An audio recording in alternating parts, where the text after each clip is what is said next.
sí, este 21 de febrero se conmemora el Día Internacional de la Lengua Materna y para celebrar la fecha, la jefa de gobierno de la Ciudad de México, Clara Brugada Molina, puso en marcha el programa de enseñanza del náhuatl que se ofrecerá en 78 escuelas secundarias de la capital, donde los alumnos podrán aprender esta lengua de manera voluntaria. Desde la secundaria técnica número 28, Francisco Goitia García, en la alcaldía Xochimilco, la mandataria local recordó que el náhuatl es la lengua originaria de los antiguos hombres y mujeres del Valle de México, por lo que es la lengua más hablada de la capital. De ahí su importancia de preservarla. Escuchemos.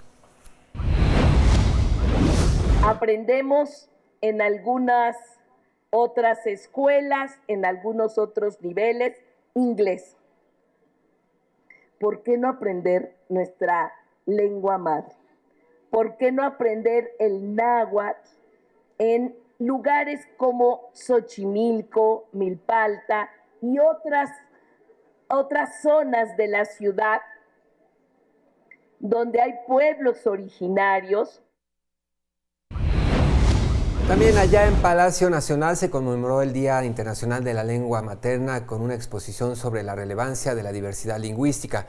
La presidenta Claudia Sheinbaum destacó que en México existen 68 lenguas indígenas y 7.3 millones de personas mayores de 3 años que son hablantes de ellas. Por su parte, la subsecretaría de Ciencias y Humanidades, Violeta Vázquez Rojas Maldonado, explicó que las lenguas indígenas desaparecen por la política de castellanización y la discriminación que existe, pues de acuerdo con datos del Consejo Nacional para Prevenir la Discriminación, 28% de esta población ha sido objeto de discriminación, 31.4% de ellos por hablar en su lengua materna. Durante muchos años en el siglo pasado fue la de unificar a la nación en torno a un solo idioma que era el español. Esta política se llamó castellanización y desplazó brutalmente muchas de las lenguas indígenas. Sin embargo, los pueblos y las comunidades indígenas pues constantemente han realizado esfuerzos para mantenerlas vivas a través de todos estos siglos. Y mire, desde el gobierno federal se realizan varias acciones para fortalecer las lenguas indígenas. Por ejemplo, el Instituto Nacional de Lenguas Indígenas asesora en la elaboración de diccionarios y normas de escritura. Además, profesionaliza intérpretes y traductores. Por su parte, la Secretaría de Ciencia, Humanidades, Tecnología e Innovación apoya en proponer políticas de planificación lingüística para revertir el desplazamiento de las lenguas indígenas. Por otro lado, el Instituto Nacional de los Pueblos Indígenas promueve 53 proyectos comunitarios para el fortalecimiento de estas lenguas. Además, han traducido a 11 lenguas indígenas la campaña Aléjate de las drogas, el fentanilo te mata, con el objetivo de ampliar su alcance en todo el país. Finalmente, la Universidad de las Lenguas Indígenas de México añadirá en su próximo ciclo escolar la licenciatura en Literatura Indígena y en Comunicación Indígena Intercultural.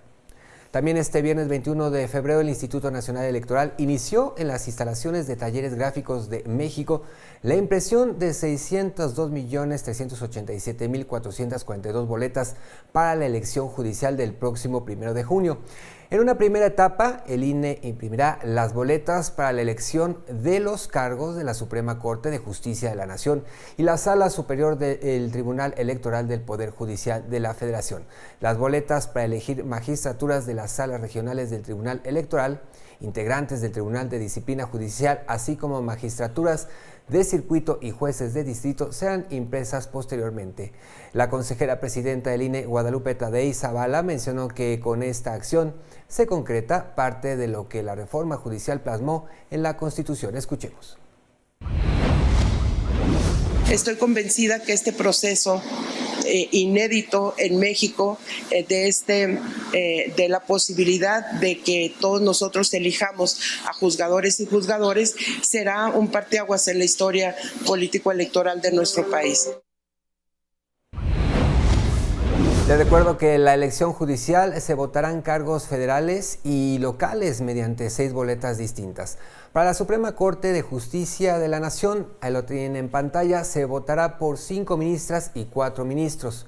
Recordemos que para el Tribunal de Disciplina Judicial por 3 magistradas y 2 magistrados, para la Sala Superior del Tribunal Electoral del Poder Judicial de la Federación por 1 magistrada y 1 magistrado, para cada Sala Regional del Tribunal Electoral por 2 magistradas y 1 magistrado, así como por 386 juezas y jueces de distrito y 464 magistradas y magistrados de circuito a lo largo y ancho del país.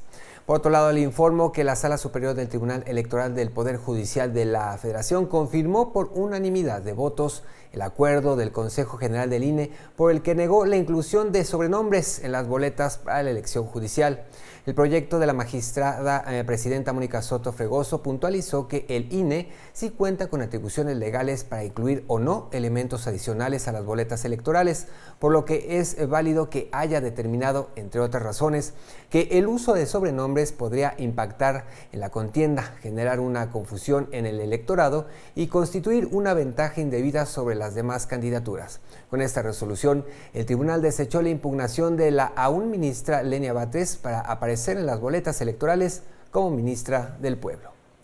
A nivel local, el Instituto Electoral de la Ciudad de México informó esta tarde que Talleres Gráficos de México imprimirá más de 24 millones de boletas para la elección judicial en la capital, además de 45.896 actas electorales y 21.771 documentos auxiliares, como lo son los cárteles de resultados, bolsas para boletas, sobres para expedientes de casillas y recibos de entregas de paquetes.